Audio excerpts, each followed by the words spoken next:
तात्पर्य: भगवान विष्णु के भक्त उन्हीं के अंश भी हैं और विभिन्न अंश कहलाते हैं। भगवान विष्णु को सभी प्रकार की हवियां भेंट की जाती हैं और भक्तगण उनका बचा हुआ भोजन अर्थात प्रसाद खाते हैं। अतः हवि की सुगंधि ने केवल विष्णु से निकल बाहर फैलती है, वरन प्रसाद पाने वाले भक्तों के शरीरों से भी निकलती है। आग्निध्र पूर्व चित्ती को उसके शरीर से निर्गत सुगंधि के कारण भगवान विष्णु का अंश मान रहे थे।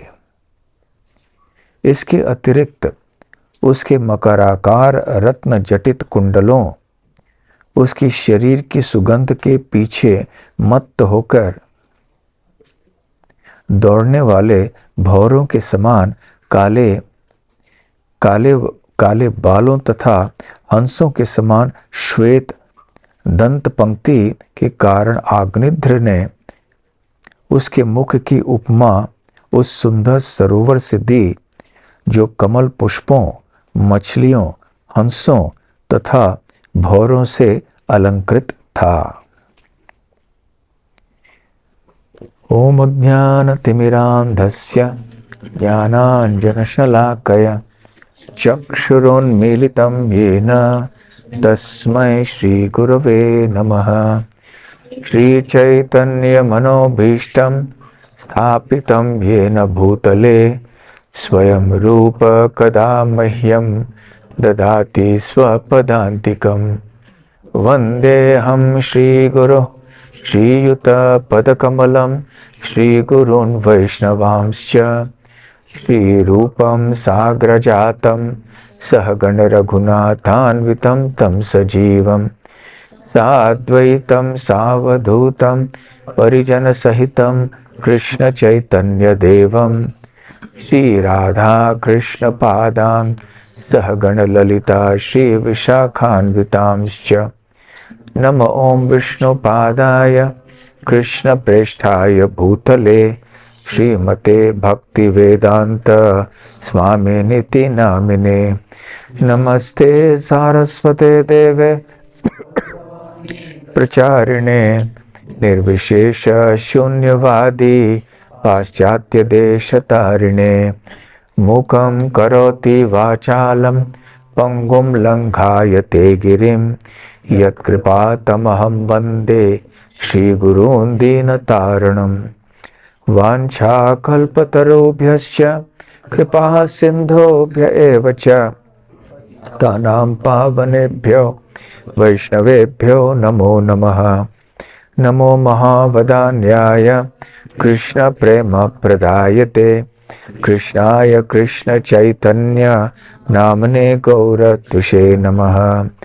पंचतत्वात्मकं कृष्णं भक्तरूपस्वरूपकं भक्तावतारं भक्ताख्यं नमामि भक्तशक्तिकम्।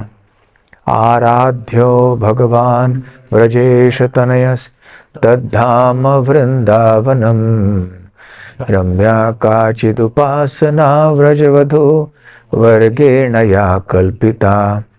श्रीमद्भागवतं प्रमाणममलं प्रेमापुमर्थो महान्।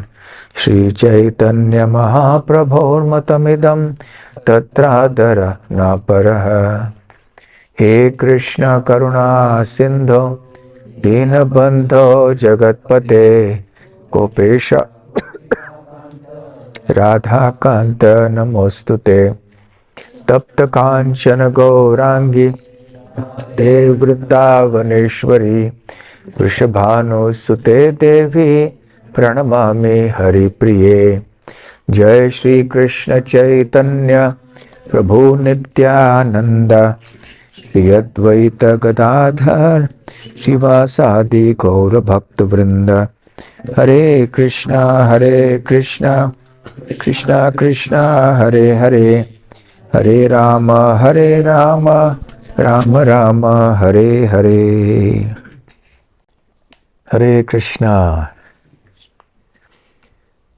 तो प्रसंग ये चल रहा है कि महाराज प्रियव्रत, जिन्होंने अनेक वर्षों तक राज्य किया था, पुनः राज्य छोड़कर विरक्ति के जीवन को स्वीकार करने के लिए वन में चले गए।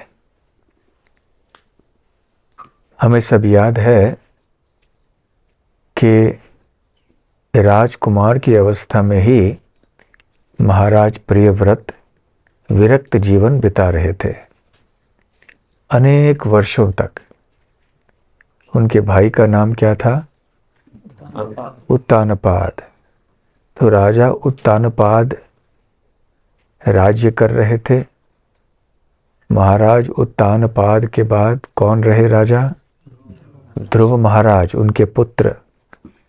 परंतु ध्रुव महाराज के बाद फिर प्रियव्रत को उनके पिता स्वयंभुव मनु और ब्रह्मा जी के निवेदन पे पुनः राज्य की जिम्मेदारी स्वीकार करने का आदेश मिल गया। और महाराज प्रियव्रत विरक्त जीवन को छोड़कर फिर गृहस्थ आश्रम में प्रवेश कर गए और उन्होंने राज्य संभाला। परंतु जब उनकी आयु बढ़ गई, अनेक वर्षों तक राज्य करने के बाद उन्होंने पुनः विरक्ति का जीवन स्वीकार किया। और ऐसे ही वैदिक सभ्यता है कि पहले थोड़े वर्षों तक बच्चा अपने माता पिता के साथ रहता है, उसके बाद अपने अध्ययन, अपने पढ़ाई के लिए फिर वो गुरुकुल में रहता है। गुरुकुल में वैराग्य का जीवन होता है। तो वहाँ ये अपेक्षा होती है कि जो विद्यार्थी होगा वो अपने गुरु के आश्रम में रहेगा, ब्रह्मचारी गुरुकुले वसन, ऐसे प्रहलाद महाराज बतलाते हैं। तो ब्रह्मचारी के और कौन से गुण होने चाहिए इस श्लोक के अनुसार? आगे इस श्लोक को जानते हैं। ब्रह्मचारी गुरुकुले वसन,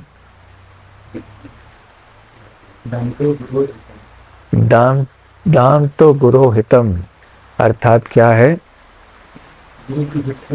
दांत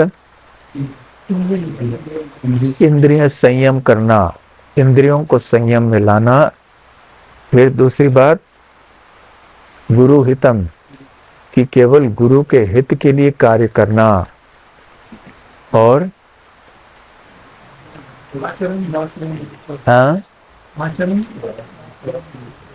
आचरण दासवधेय, अर्थात क्या है इसका मतलब? आचरण जो है अपने आप को बहुत ही विनम्र मान के दास भाव में वहां गुरुकुल में रहना चाहिए। और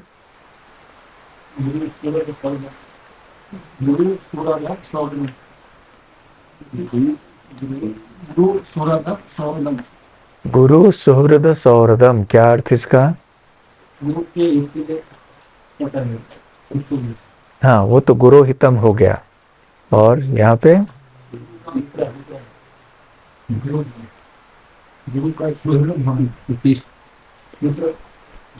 तो गुरु के प्रति अच्छी भावनाएं होनी चाहिए। सुहृद, हमारा हृदय अच्छा होना चाहिए, अच्छी भावनाएं होनी चाहिए, ऐसी गलत भावनाएं नहीं होनी चाहिए।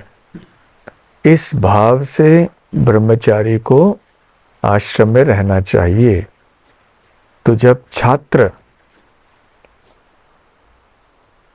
की परिस्थिति होती है तो उस समय छात्र या विद्यार्थी के कार्य कैसे होने चाहिए, उसकी मानसिकता कैसे होनी चाहिए, इन सब का वर्णन हमारे वैदिक शास्त्रों में पाया जाता है। अपने इंद्रियों को वश में करना, गुरुकुल में रह के गुरु के हित के लिए कार्य करना, अपने गुरु को के प्रति बहुत ही अच्छी भावनाएं रखना। तो इस तरह से ये छात्र का, ये भी विरक्ति का जीवन होता है। यहाँ कोई इंद्रिय तृप्ति का प्रश्न ही नहीं उठता। सुबह से रात तक जो छात्र होता है वो या तो अपने पढ़ाई में लगा रहता है या तो अपनी सेवा में लगा रहता है गुरु के लिए। इस तरह से दिन भर वो व्यस्त रहता है और यहाँ वहाँ की बातें नहीं करता और अपना समय व्यर्थ नहीं गंवाता है, केवल गुरु के आदेशानुसार कार्य करता है। तो ऐसे जीवन को ब्रह्मचारी जीवन कहते हैं। जब पूरी तरह से समर्पित होकर वो गुरुकुल में रह के गुरु के आदेशों का पालन करता है। तो इसलिए ये विरक्ति जीवन सबको स्वीकार करना पड़ता है वैदिक सभ्यता में। और फिर आगे चल के अधिकांश जो लोग हैं वो गृहस्थ आश्रम को स्वीकार करते हैं, परंतु गृहस्थ आश्रम को स्वीकार करके अंत में पुनः विरक्त जीवन में आना पड़ता है। कम से कम वानप्रस्थ जीवन, जिसमें वन में प्रस्थान करते हैं दंपति और भगवान की सेवा में अपने आप को लगाते हैं। तो ये जो बात है कि पहले विरक्ति का जीवन, फिर गृहस्थ आश्रम और पुनः विरक्ति का जीवन, ये जो चक्र है ये हर एक के साथ होना चाहिए, ऐसी वैदिक सभ्यता है। तो प्रियव्रत महाराज के साथ भी हुई। फर्क इतना ही है कि प्रियव्रत महाराज के साथ ये अवधि बहुत लंबी हुई, अनेक वर्षों तक वो विरक्त जीवन में रहे। महाराज उत्तानपाद उनके भाई, उनका राज्य हो गया, उन्होंने प्राण त्याग दिया। उनके पुत्र ध्रुव महाराज ने राज्य को स्वीकार किया, उनका राज्य समाप्त हुआ, उन्होंने प्राण त्याग दिए, बल्कि वो तो वैकुंठ जगत चले गए। तो कितने वर्ष बीत गए और महाराज प्रियव्रत ऐसे ही विरक्त जीवन में थे।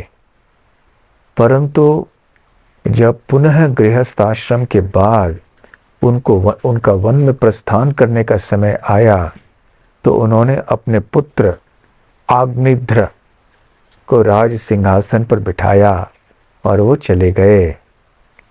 तो महाराज आग्निध्र अभी चाहते थे कि उनकी कोई योग्य पत्नी हो, क्योंकि राजा को पत्नी की आवश्यकता होती है, अन्यथा आने वाले राज्य करने वाली पीढ़ियां कहां से आएंगी। और एक अच्छी रानी चाहिए। जब कोई वर वधू ढूंढते हैं आजकल, अधिकतर यही देखते हैं कि दिखने में कैसे है, पैसा कितना है, यही देखते हैं, है कि नहीं? ये दो ही चीजें देखते हैं। कौन सी चीजें?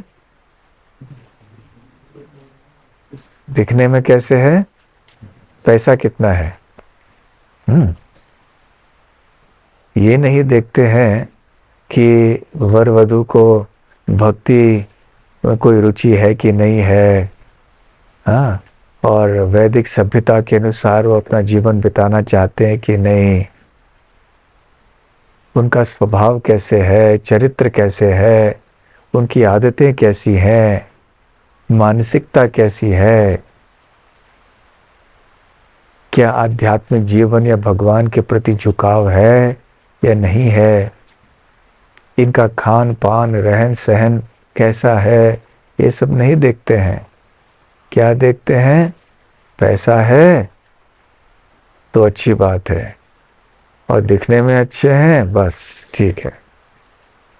कभी कभी पैसा हो तो दिखने में कैसे है वो भी मायने नहीं रखता, क्योंकि धन ही सर्वस्व है इस दुनिया में। और कभी कभी तरुण अवस्था में सौंदर्य से आकर्षित होकर वो केवल सौंदर्य को देखते हैं, बाकी चरित्र कैसा है, स्वभाव कैसा है, आगे चल के सब टिक पाएंगे कि नहीं साथ में, कुछ विचार नहीं करते। तो यहाँ कलयुग में अभी धीरे धीरे से ये प्रथा हो रही है कि केवल इन्हीं चीज़ों के आधार पर लोग विवाह करते हैं, और ये कलयुग का एक लक्षण भी है। श्रीमद् भागवतम के 12वें स्कंद में भी ऐसे बताया गया है कि केवल शारीरिक आकर्षण के आधार पर व्यक्ति एकत्र आएंगे विवाह के रूप में, आगे चल के विवाह भी नहीं रहेगा, केवल परस्पर जो शारीरिक संग उसके लिए ही बस रहेंगे। तो ये एक लक्षण है कलयुग का, और इसीलिए बहुत सारी समस्याएं होने लगती हैं, क्योंकि आजकल वैवाहिक संबंध में भी हो या अन्य संबंधों में भी न हो, जब केवल ये संबंध शारीरिक स्तर पे आधारित होते हैं, केवल एक स्वार्थ के आधार पर किए जाते हैं, तो आगे चल के ये संबंध हमारे लिए बहुत दुख के कारण बनने वाले हैं। जब हम सोचते हैं कि हम बहुत सुंदर, कोई तरुणी या तरुणी सोचती है बहुत सुंदर तरुण से विवाह करेंगे, परंतु स्वभाव नहीं देखते, आगे चल के फिर समस्या होने लगती हैं, क्योंकि ये संबंध का जो आधार है बहुत ही लड़खड़ाता हुआ आधार है। जैसे कि एक कमल पुष्प के या कमल पत्ते के ऊपर एक पानी का बूंद, कमल दल जल जीवन टलमल। तो हमारे वैष्णव आचार्यों ने बताया कि जीवन कैसे है, यहाँ सब कुछ अनिश्चित है। जैसे कमल पत्र के ऊपर एक पानी का बूंद होता है, वो स्थिर नहीं रहता, इधर उधर जाता है, फिर गिर जाता है। ठीक उसी प्रकार से जीवन ऐसे ही है। तो खास करके जब जीवन के आधार को हम इतना कमजोर बनाएंगे कि केवल शारीरिक आकर्षण के ऊपर ये निर्भर होता है, या तो फिर धन के ऊपर, तो जब संबंध के जो बुनियाद हैं, आधार हैं, वही इस तरह के लड़खड़ाते हुए रहेंगे, तो फिर आसानी से संबंध भी टूट जाते हैं। क्योंकि ये धन कब तक रहेगा, ये सौंदर्य कब तक रहेगा। जब बुढ़ापा हो जाता है या बुढ़ापे के पहले ही धीरे धीरे से सौंदर्य खत्म होने लगता है। तरुण अवस्था का जो सौंदर्य है वो क्या सदैव रहेगा? नहीं रहेगा। आगे चल के कोई चित्र देखते हैं बुढ़ापे में, कोई 80 साल के हैं, और उन्हीं का चित्र आप देखिए जब वो 15-20 साल के थे, तो फर्क दिखेगा कि नहीं दिखेगा? कहाँ गया वो 15-20 साल का सौंदर्य? 80 साल तक भी रुकने की आवश्यकता नहीं है। धीरे धीरे धीरे से बाल सफ़ेद होने लगते हैं, शरीर वैसे नहीं रहता है, तो फिर ये सब जाने वाला है। और धन भी आज है, कल नहीं है। लक्ष्मी का और एक नाम है चंचला। चंचला का मतलब है कि वो जो बहुत चंचल हैं, किसी के साथ लंबे समय तक नहीं रहती हैं, कभी यहाँ कभी वहाँ। तो आज हमारे दैव से हमारे हाथ में धन आ गया, परंतु हो सकता है कि कल वो धन हमसे दूर चले जाए। तो यदि किसी ने संबंध स्थापित किया है, चाहे विवाह का हो, मैत्री का हो, किसी भी प्रकार का संबंध हो इस दुनिया में, केवल इन बाह्य और बहुत ही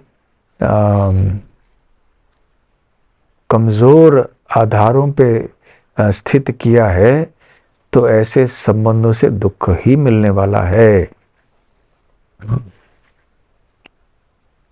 मैत्री की भी ऐसे बताया जाता है कि जब किसी के पास बहुत धन होता है, जब बहुत प्रसिद्ध होता है व्यक्ति, तो फिर उसके पास बहुत सारे लोग आने लगते हैं, सब लोग उसके दोस्त बनना चाहते हैं। परंतु जब वो धन खो बैठता है, जब उसकी प्रसिद्धि खत्म हो जाती है, वो पद से फिर उतर आता है किसी कारण से, तो सब लोग दूर चले जाते हैं। तो ये दुनिया की मैत्री या दुनिया के संबंध ऐसे हैं। जैसे एक शक्कर का कण भी जमीन पे पड़ा हो तो न जाने कहां कहां से चींटियां आ जाती हैं उस शक्कर के लिए, परंतु जैसे ही वो शक्कर का कण वहां से निकाल दें तो ये चींटियां फिर से गायब हो जाती हैं। वो चींटियां कब आती हैं? जब शक्कर का कण है। उसी प्रकार से जब तक ये धन है, जब तक ये सौंदर्य है, जब तक प्रतिष्ठा है, जब तक पद है, जब तक बल है आदि, तब तक लोग हमारे हितैषी, तथाकथित हितैषी बन के रहेंगे। वो अपने आप को मित्र के रूप में आके पेश करेंगे, परंतु उनकी मानसिकता स्वार्थ की मानसिकता है। वो केवल उस व्यक्ति के धन का, सौंदर्य का, बल का, पद का आदि उपयोग करना चाहते हैं अपने लिए। परंतु जब उस व्यक्ति की ये ऐश्वर्य चले जाते हैं तो उस व्यक्ति को छोड़ देते हैं। वैवाहिक जीवन में भी ऐसे कितने सारे उदाहरण हैं।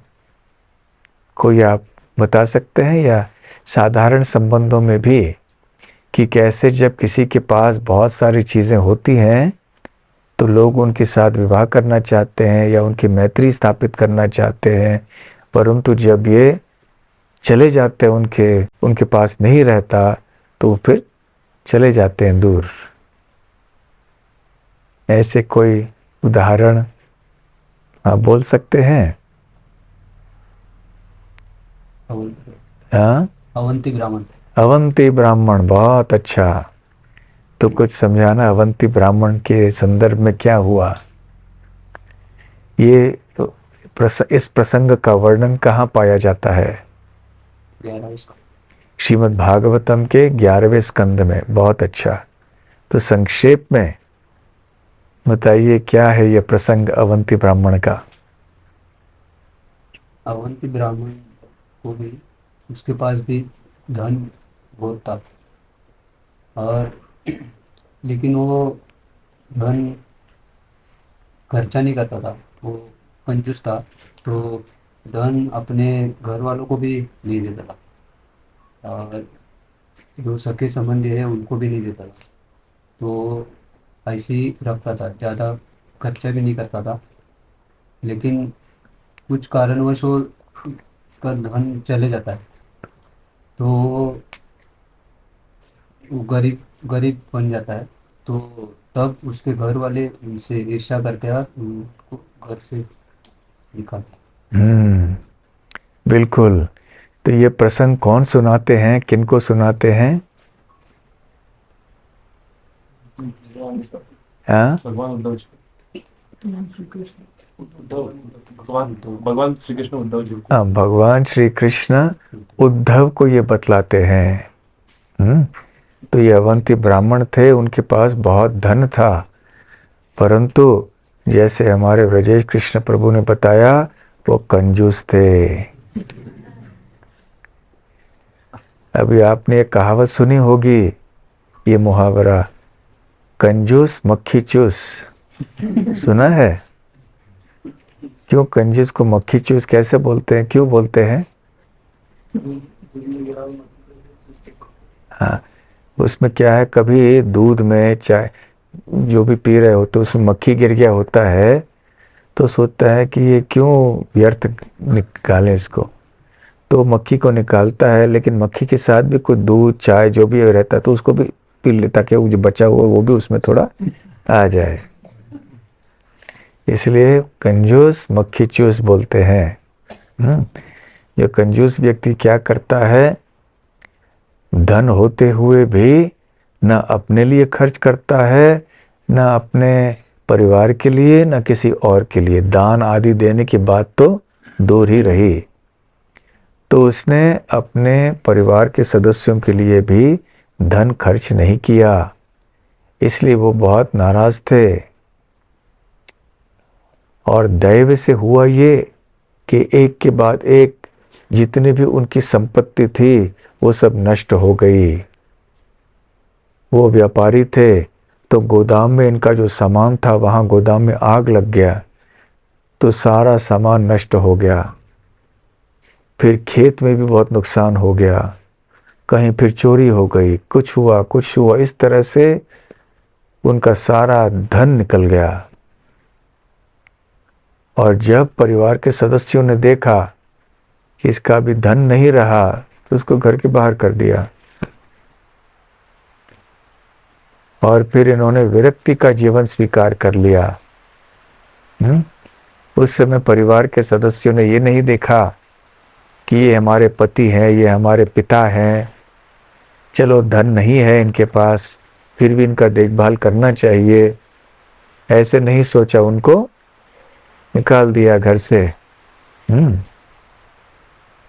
तो ये संसार में जितने संबंध होते हैं ये स्वार्थ के ऊपर आधारित होते हैं। इसलिए आजकल हम ये भी देखते हैं कि बूढ़े माता पिता को भी घर से निकाल देते हैं, क्योंकि उनसे जो काम लेना था वो ले लिया। अभी बुढ़ापे में इनकी सेवा कौन करेगा? कितना कष्ट होता है, पैसे खर्च होते हैं, कितना समय जाता है, इसमें सरदर्द है। ऐसे विचारधारा लोगों की आजकल हो गई है, इसलिए दुर्व्यवहार करते हैं। तो ऐसे स्वार्थी संबंध आजकल बहुत हो गए हैं। और आजकल यार ये प्रभुपाद जी कहते हैं कि कलयुग का लक्षण है कि जब ऐसे स्वार्थपूर्ण नहीं होता है तो संबंध खत्म हो जाता है। चाहे वो वैवाहिक संबंध हो या मैत्री का संबंध हो, भाई भाई के बीच में भी संबंध हो। इसलिए जब संबंध की स्थापना करनी होती है, चाहे मित्रता की हो, चाहे विवाह की का संबंध हो, तो हमें देखना चाहिए कुछ बहुत ही एक गहरा कोई आधार होना चाहिए। केवल शारीरिक दृष्टि से या भौतिक दृष्टि से नहीं देखना चाहिए। स्वभाव कैसे है, आध्यात्मिकता कैसी है, भक्ति में रुचि है कि नहीं, ये सब देखना चाहिए। पहले ऐसे हुआ करता था, लोग ऐसे देखते थे, परंतु आज ऐसे लोग नहीं देख रहे हैं, केवल धन और सौंदर्य पे जाते हैं। इसीलिए फिर शादी के थोड़े दिन, विवाह के थोड़े दिन बाद तलाक तलाक तलाक, ऐसे होता है। तो भागवतम में ऐसे कई उदाहरण दिए गए हैं जो सकारात्मक उदाहरण हैं, कई उदाहरण हैं जो नकारात्मक उदाहरण हैं। सकारात्मक उदाहरण का अर्थ है कि हमें ऐसे भी उनके पद चिन्हों में कार्य करना चाहिए, परंतु नकारात्मक है कि जिनके बारे में हमें सावधान रहना चाहिए। अब महाराज अग्निध्र जैसे जो महान राजा हैं, ठीक है, वो प्रियव्रत के पुत्र हैं और आध्यात्मिक जीवन में आगे बढ़े हुए भी हैं, धार्मिक लोग हैं, तो वो ऐसे आकर्षित हो भी जाते हैं, तो वो शायद उसको पचन कर सकते हैं, परंतु हम लोग पचन नहीं कर सकते, क्योंकि हम लोग कलयुग में रह रहे हैं। तो इसलिए हमें जो उदाहरण दिए गए हैं शास्त्रों में, उनमें भेद करना चाहिए। जो नकारात्मक उदाहरण हैं, जो सकारात्मक उदाहरण हैं। हमें ऐसे नहीं कहना चाहिए महाराज अग्निध्र ने इस महिला को देखा और जाके सीधा उनकी प्रशंसा करने लगे, और यही हम नकल करेंगे तो फिर क्या होगा, सड़क में पिटाई हो जाएगी, है कि नहीं।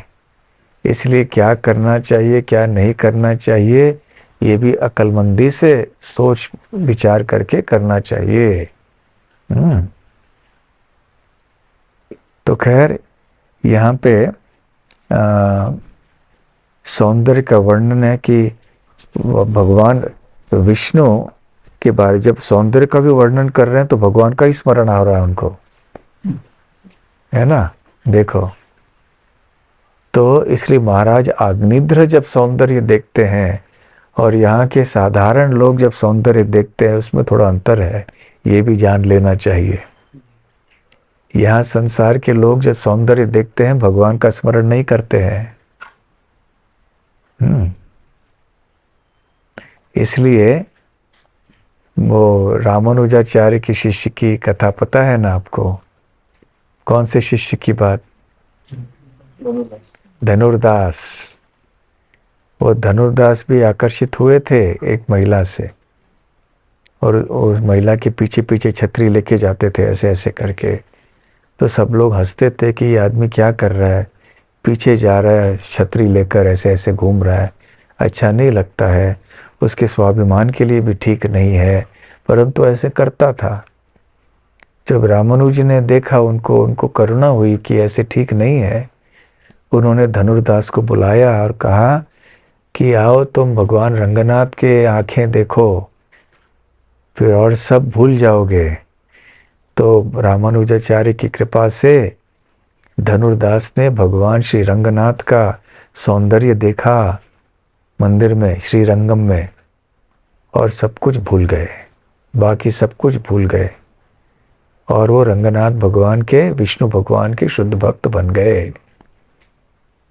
इसलिए प्रभुपाद जी कहते हैं, और शास्त्रों में भी बताया गया है, कि जिसके मन में भगवान श्री कृष्ण, श्री विष्णु के प्रति आकर्षण उत्पन्न हो गया है, जो भगवान के सौंदर्य के प्रति आकर्षित हो जाते हैं, अन्य सौंदर्य के प्रति उनका आकर्षण नहीं होता है।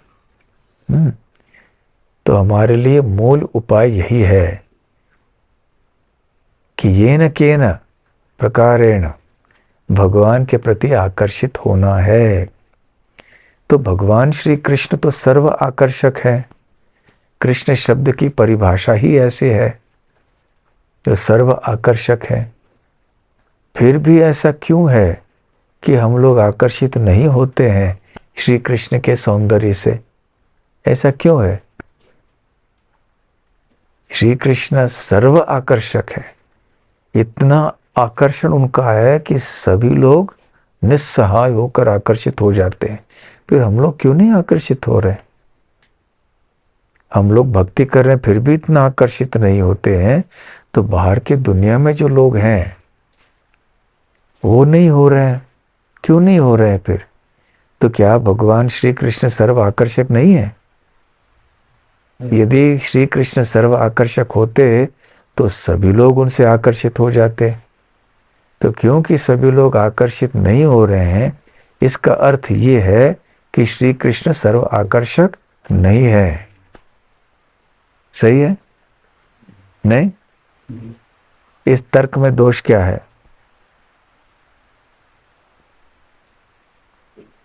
आप समझ गए? श्री कृष्ण सर्व आकर्षक है, परंतु सब लोग आकर्षित नहीं हो रहे हैं उनसे। तो इसका मतलब है कि श्री कृष्ण सर्व आकर्षक नहीं है। इस तर्क में भूल कहाँ है कि नहीं है? हाँ? व्यक्ति भौतिक सुंदरता को भी नहीं देख सकता, हालांकि बहुत सुंदर चीजें हैं, आंखें काम नहीं करती हैं, इसलिए वो उस सुंदरता को नहीं देख पाता।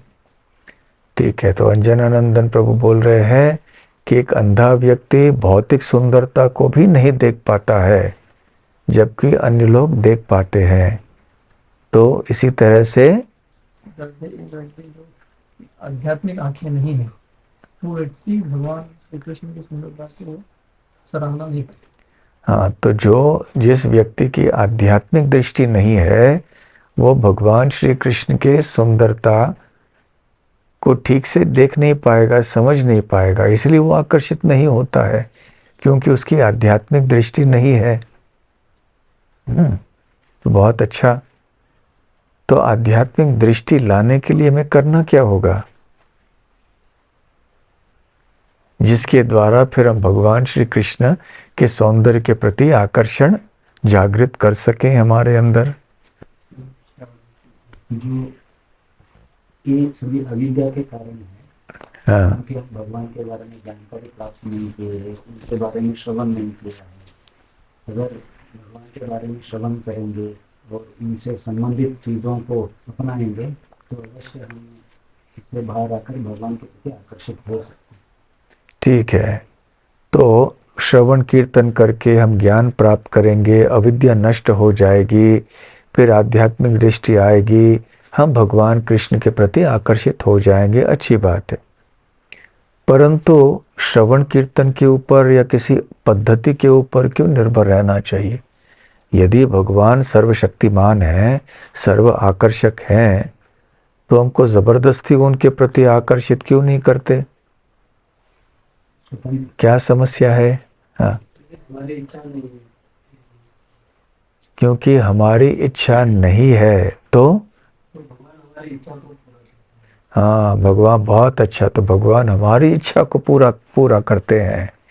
यदि क्योंकि हमारे अंदर भगवान को जानने की इच्छा नहीं है, भगवान के सौंदर्य का आस्वादन करने का भाव नहीं है, इसलिए भगवान जबरदस्ती नहीं करते। भगवान सर्वशक्तिमान ही हैं हर परिस्थिति में, और वो चाहें तो किसी भी जीव को उनके प्रति आकर्षित कर सकते हैं, परंतु वो नहीं करते हैं जब तक कि उस जीव के हृदय में भगवान को जानने के लिए उत्सुकता उत्पन्न न हो। क्योंकि ऐसा प्रेम जो कि कृत्रिम है, किसी दूसरे व्यक्ति के जबरदस्ती करने से या जादू से आदि उत्पन्न होता है, उसमें इतना आनंद नहीं आता। जैसे आप किसी को चाकू या बंदूक दिखा के बोल सकते हैं मेरे प्रति आकर्षित हो जाओ, वो हो जाएगा आकर्षित, हाँ मैं आकर्षित हूँ आपके प्रति, है ना। लेकिन ऐसे आकर्षण, ऐसे प्रेम में आनंद नहीं है, क्योंकि हम जानते हैं कि ये जबरदस्ती मेरे प्रभाव से वो आकर्षित हो गया है। यदि अपनी इच्छा से कोई व्यक्ति हमारे प्रति प्रेम करने लगता है अच्छा, तो हमें बहुत अच्छा लगता है, क्योंकि वो स्वेच्छा से कर रहा है। उसी प्रकार से भगवान श्री कृष्ण भी चाहते हैं कि हम स्वेच्छा से उनके प्रति आकर्षित हो जाएं।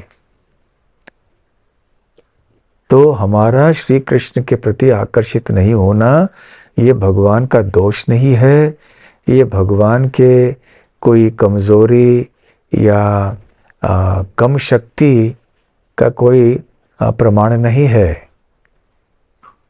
ये केवल इस बात का संकेत है कि भगवान श्री कृष्ण केवल उनके प्रति अपने सौंदर्य का प्रदर्शन करते हैं जिनके हृदय में इच्छा है इसके लिए।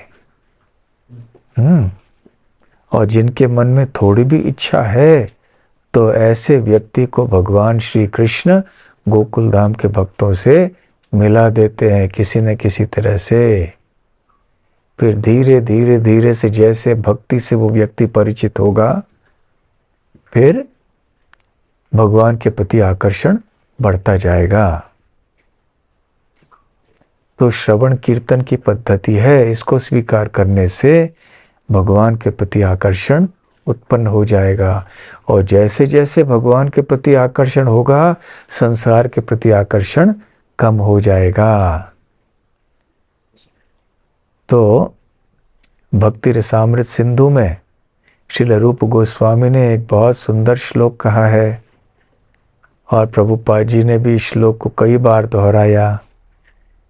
आप में से कौन ये श्लोक जानते हैं? स्मेराम भंगी त्रय परिचिताम, कौन जानते हैं ये श्लोक? कंठस्थ है किसी को? बहुत प्रसिद्ध श्लोक है ये। स्मेराम भंगी त्रय परिचिताम साची विस्तीर्ण दृष्टिम वंशीन्यस्ताधर कुशलयाम उज्ज्वलाम चंद्रकेण। फिर गोविंदाख्याम हरितनुमितः केशितीर्थोपकंठे माँ प्रेक्षिष्ठास्तव यदि सखे बंधु संगे स्थिरंगः। तो रूप गोस्वामी कहते हैं कि एक गोपी वृंदावन में दूसरे गोपी से कह रही है, क्या कह रही है? स्मेराम भंगी, कृष्ण का वर्णन कर रही है। स्मेराम भंगी, स्मेराम मतलब क्या है? हाँ नहीं,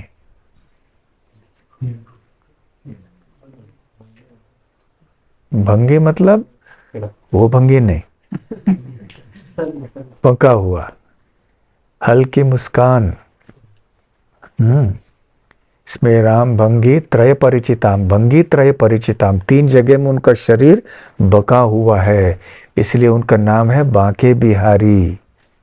विहार करते हैं वो, रमण करते हैं, विलास करते हैं, और उनका शरीर 3 जगह बका हुआ है, इसलिए उनका नाम क्या है?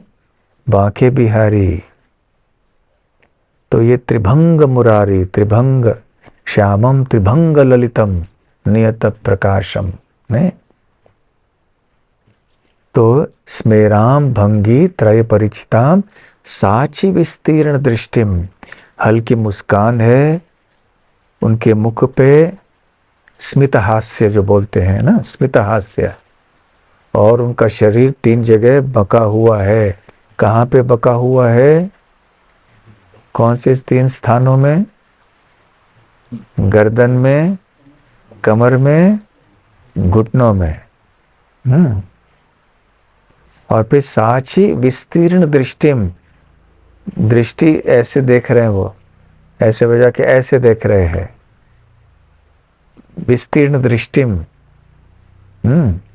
साची विस्तीर्ण दृष्टिम। फिर गोविंदाख्याम, उनका नाम, ये व्यक्ति है जो ऐसे त्रिभंग रूप में खड़ा है, जो तिरछी नजर से देख रहा है, जिसके मुखारविंद पे स्मित हास्य है, उसका नाम है गोविंद।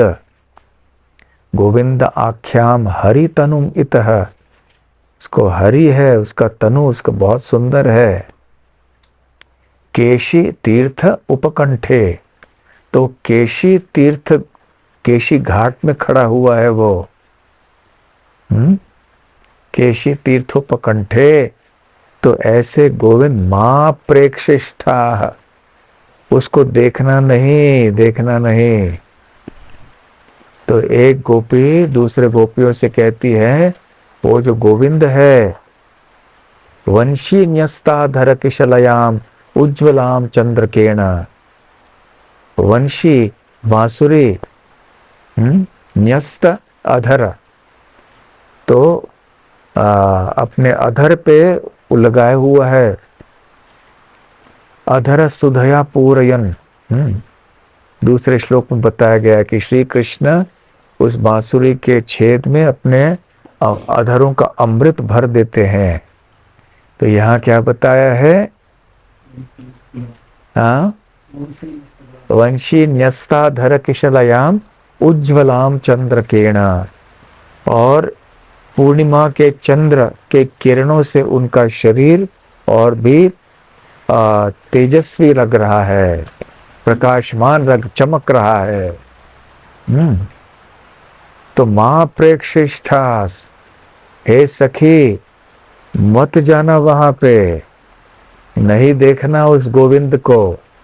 यदि यदि बंधु अस्ते स्थिरंगः, तुम्हारे जो सगे संबंधी हैं, तुम्हारे जो रिश्तेदार हैं, उनके प्रति यदि तुम्हारे मन में कोई प्रेम है, आसक्ति है, तो उस गोविंद के पास नहीं जाना, नहीं देखना गोविंद को। क्यों? क्योंकि उसको देखोगे तो ये सारा आकर्षण भूल जाओगे, ये जो आसक्ति बिल्कुल खत्म हो जाएगी। तो तुम्हें यदि आसक्ति है और इनसे आसक्ति तोड़ना नहीं चाहते हो, तो गोविंद को देखने के लिए नहीं जाना। इसको क्या कहते हैं संस्कृत में? व्याज स्तुति। अर्थात गोपियां एक सखी दूसरे से कह रही है कि मत देखो गोविंद को, मना कर रही है, परंतु उद्देश्य क्या है? उनको बोलना कि जाओ, निश्चित जाओ, देखो गोविंद को। मना कर रही है। बाह्य दृष्टि से ऐसे लगता है कि वो बोलती है कि मत देखो कृष्ण को, परंतु वास्तव में बोलने का उद्देश्य है कि जाओ कृष्ण का दर्शन करो। और ऐसे इस प्रकार से श्री कृष्ण के सौंदर्य के प्रति आकर्षण जीवन में उत्पन्न होना, हृदय में होना, हमारे जीवन की सफलता है।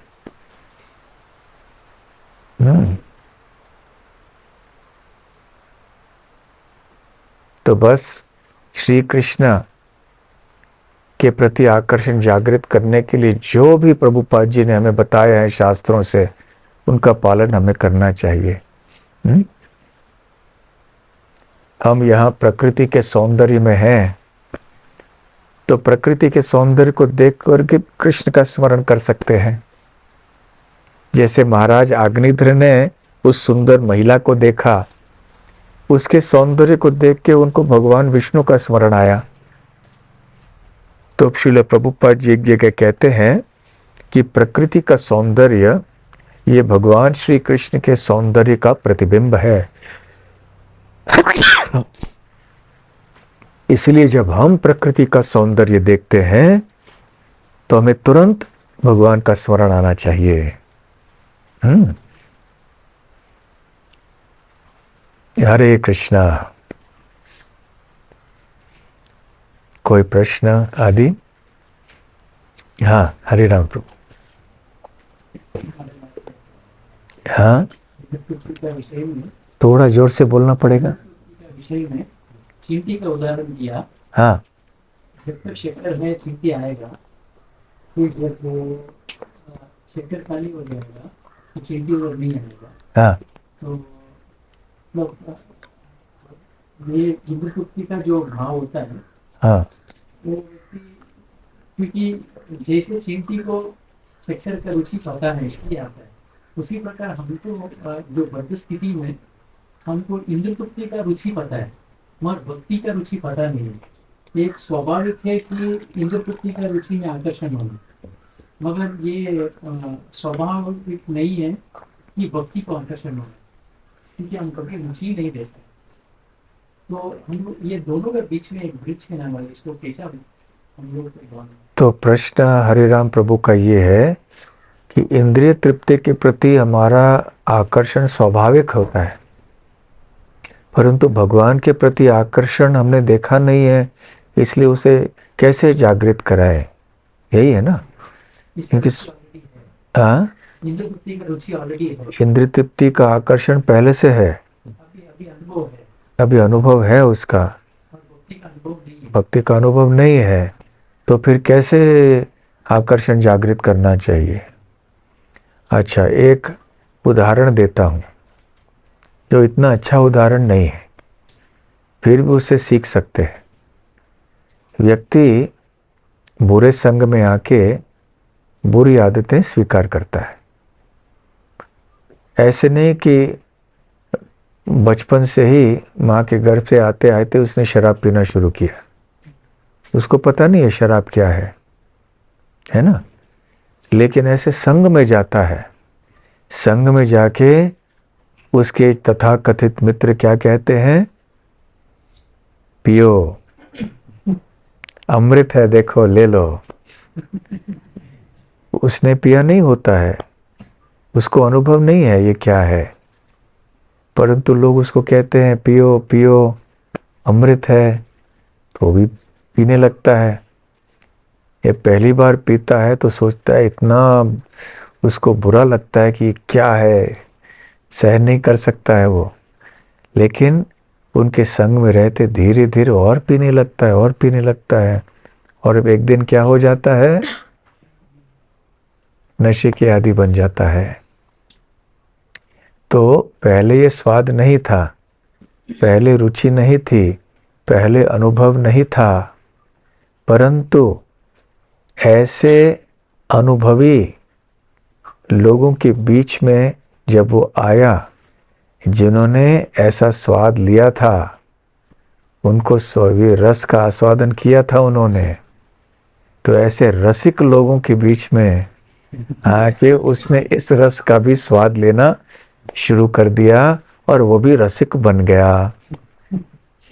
तो ठीक उसी प्रकार से जब हम भी ऐसे लोगों के बीच में आएंगे जिनको भगवान की सेवा करने के प्रति रुचि है, और हम भी वैसे ही करने लगेंगे जैसा वो बतला रहे हैं हमको, तो धीरे धीरे धीरे से हमें भी रुचि हो जाएगी। यही तो हम कर रहे हैं। आदौ श्रद्धा तथा साधु संग स्यात् भजन क्रिया। थोड़ी इच्छा होती है तो हम साधु संग में जाते हैं। साधु संग में आके तुरंत भक्त लोग हमें कोई सेवा में लगाते हैं। एक माला जप करो, थोड़े भगवत गीता क्लास में बैठो, प्रसाद पाओ, भगवान का दर्शन करो। तो धीरे धीरे से ऐसे भजन क्रिया के कार्यों में लग के भगवान के प्रति आकर्षण शनै शनै क्रमशः उत्पन्न होगा। ठीक है। जो भक्तों का संचार में फिर बाद में दीक्षा होती है, ब्राह्मण दीक्षा में और फिर वो से नीचे आते हैं। बाद में भक्ति में इतना इंटरेस्ट नहीं, जपा के इंटरेस्ट नहीं, सेवा के इंटरेस्ट नहीं, तो वो एक्चुअली वो पीने वाला काम नहीं करता है।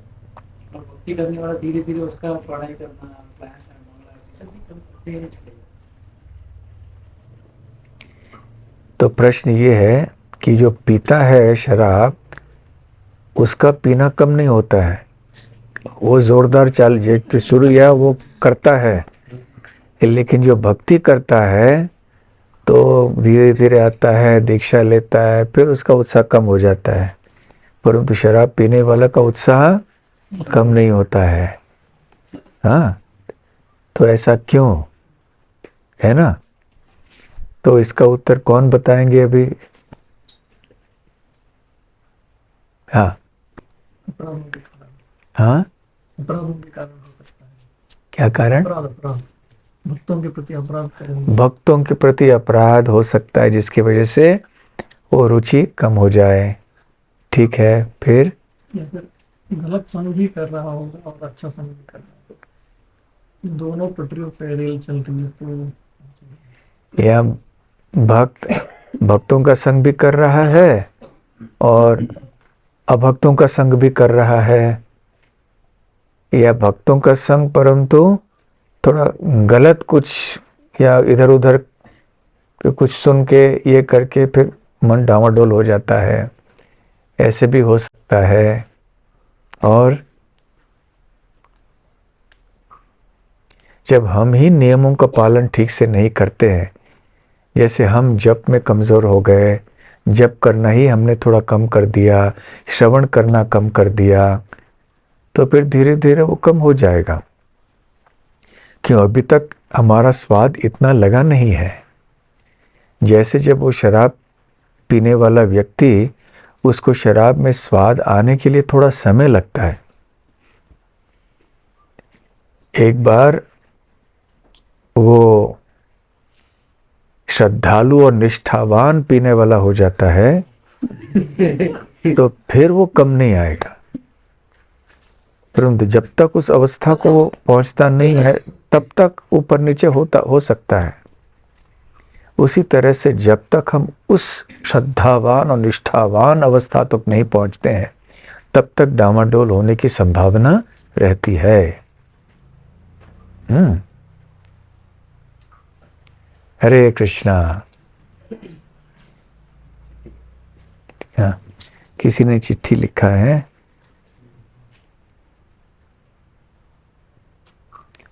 विवाह के लिए स्वभाव देखना है तो कुंडली देखना है या नहीं? कुंडली देखने पर भी विवाह टिकते नहीं है, तो क्या किया जाए? ऐसा प्रश्न है।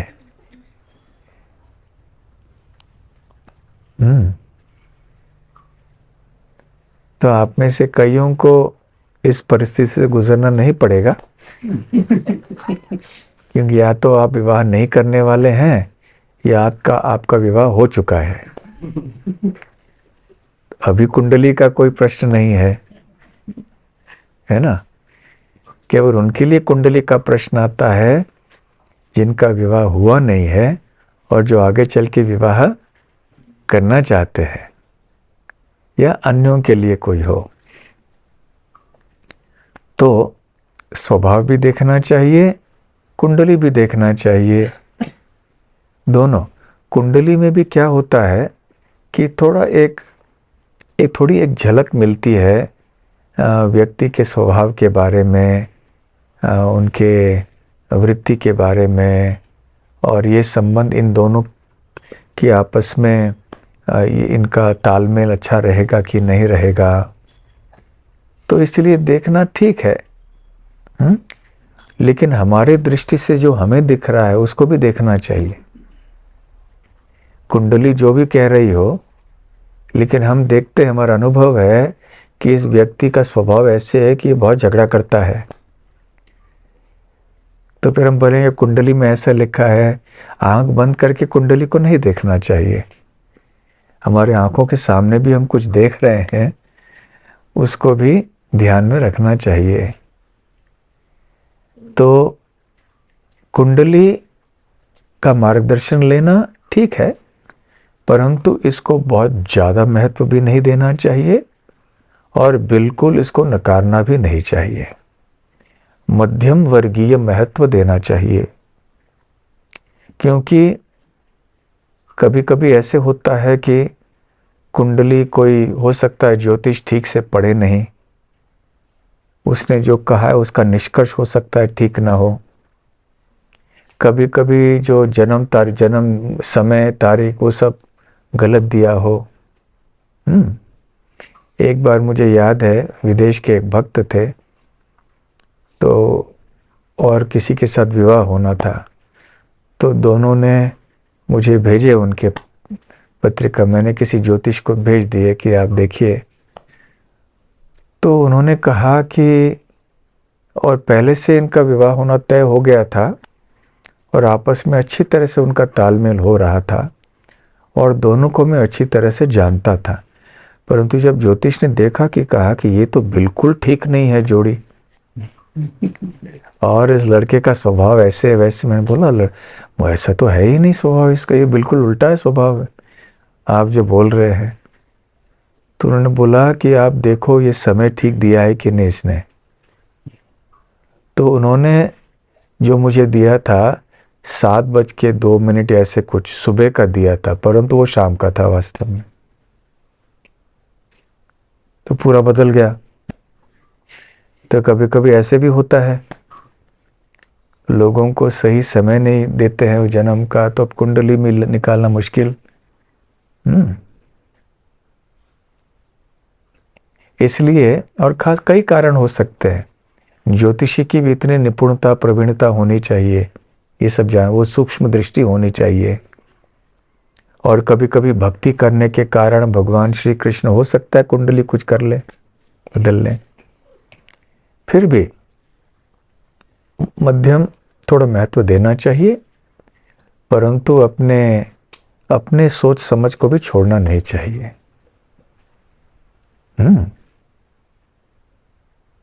ठीक है। हाँ, कुंडली के बारे में नहीं ना। कलयुग में वर वधू को देखने के लिए जितने में पैसे है, पैसा कितने में ये देखते हैं। और वैदिक सभ्यता में उनका वैदिक जीवन शैली, भक्ति के प्रति झुकाव, संस्कृति, ये सभी देखते थे। लेकिन कलयुग तो बढ़ना है, और कली का प्रभाव जैसे जैसे दिन जाएंगे बढ़ेंगे, तो हम इसमें बह के ना जाए। मतलब हम भी जो बाहर कर रहे, हालांकि हम नाम के लिए जप कर रहे, भक्तों की संग में रह रहे, लेकिन जब वास्तविकता आती है तो हम भी यही कर रहे हैं। उससे बचने के लिए यही कर रहे हैं, मतलब दिखने के लिए कैसे है, पैसा कितना है, भक्तों के बीच में भी यही होता है। हालांकि जब हम बातें करते हैं देखिए वो भक्त है इतना कम, वो सब मान्यता नहीं है। कलयुग में अल्टीमेटली हमको तो बतवा क्या चाहिए, क्योंकि बाहर की दुनिया में रहना है तो यही चाहिए, तो इससे हमें बचना है। क्योंकि हम गोकुल नाम एक प्रकल्प निर्माण करना चाहते हैं जहाँ पे संस्कृति का भी हम प्रशिक्षण देना चाहते हैं।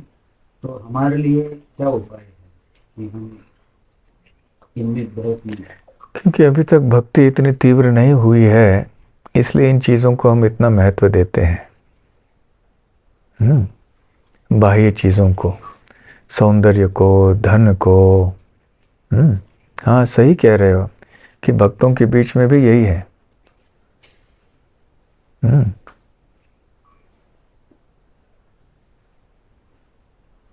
तो जैसे जैसे भक्ति में हम आगे बढ़ेंगे वैसे वैसे वो थोड़ी विचारधारा बदलने लगेगी। वो जो देहात्म बुद्धि है वो इतनी आसानी से नहीं जाती है, उसको बहुत समय लगता है जाने के लिए। हरे कृष्णा। हाँ, अंतिम प्रश्न। जैसे कि बताइए गुरु महाराज आपने, प्रकृति में हम सब भगवान को देखना चाहिए, लेकिन हम देखा जाए तो हम प्रकृति के विरुद्ध ही कार्य करे ना। जब से वह भक्ति में नहीं थे तो सब प्रकृति के विरुद्ध ही कार्य करे थे। तो इतनी आदत बन गई है कि हम प्रकृति को भगवान के संदर्भ में नहीं छोड़ सकते ऐसा। इसलिए तो जब भक्ति में आते हैं तो वो आदत बन जाती है, और जब भगवत गीता पढ़ते हैं तो भगवान बोलते हैं ना, रसोहम अप्सु कौन्तेय प्रभास्मि शशि सूर्ययोः, है कि नहीं? रसोहम अप्सु कौन्तेय कि हे कुंती पुत्र, जल में जल का स्वाद मैं हूँ। तो जल का पान करते हैं तो भगवान का स्मरण करना है। सूर्य का प्रकाश, चंद्र का प्रकाश देखते हैं, भगवान कहते हैं वो मैं हूँ, तो भगवान का स्मरण करना है। अभी यहाँ वर्षा ऋतु में सब कुछ हरियाली सब जगह है, सब हरा भरा सब कुछ है, प्रकृति का सौंदर्य दिखाई दे रहा है, तो हम देखते हैं कहाँ कितना अच्छा लग रहा है। तो प्रभुपाद के वचनों को याद करना चाहिए कि प्रभुपाद जी ने कहा था कि प्रकृति का सौंदर्य भगवान श्री कृष्ण के सौंदर्य का प्रतिबिंब है। तो प्रकृति के सौंदर्य को देख के भगवान कृष्ण का स्मरण कर लेना चाहिए। तो धीरे धीरे से अभ्यास करके हमारे मन में फिर वो चेतना आएगी कि कैसे हम हर चीज़ को भगवान श्री कृष्ण से जोड़ के देख सकते हैं। ठीक है? हाँ, प्रकृति को भगवान से जोड़ के देखना आर्टिफिशियली, भले कृत्रिम रूप से भी क्यों ना हो, प्रारंभ तो वैसे करना चाहिए हमें। कम से कम प्रारंभ तो करना चाहिए। हर चीज़ प्रारंभ में कृत्रिम होती है, फिर आगे चल के स्वाभाविक हो जाती है। जब हम गाड़ी चलाना सीखते हैं, साइकिल चलाना सीखते हैं, कृत्रिम होता है पहले, फिर स्वाभाविक हो जाता है। चलना, ये छोटा बच्चा जब चलना सीखता है तो कितना लड़खड़ाता है, गिरता है, फिर से उठता है, फिर गिर जाता है, और पहले पहले चलता है तो बड़ा अस्थिर अवस्था में चलता है, लेकिन बाद में बड़ा हो जाता है, स्वाभाविक रूप से चलता है। तो प्रारंभ में भले ही कृत्रिम क्यों न हो, परंतु दृढ़ता से व्यक्ति यदि अभ्यास करे तो वही जो कृत्रिम है वो स्वाभाविक बन जाएगा। ठीक है? हरे कृष्णा। श्रील प्रभुपाद की जय। ग्रंथराज श्रीमद् भागवतम की जय। गौर प्रेमानंदे। हरि हरि बोल।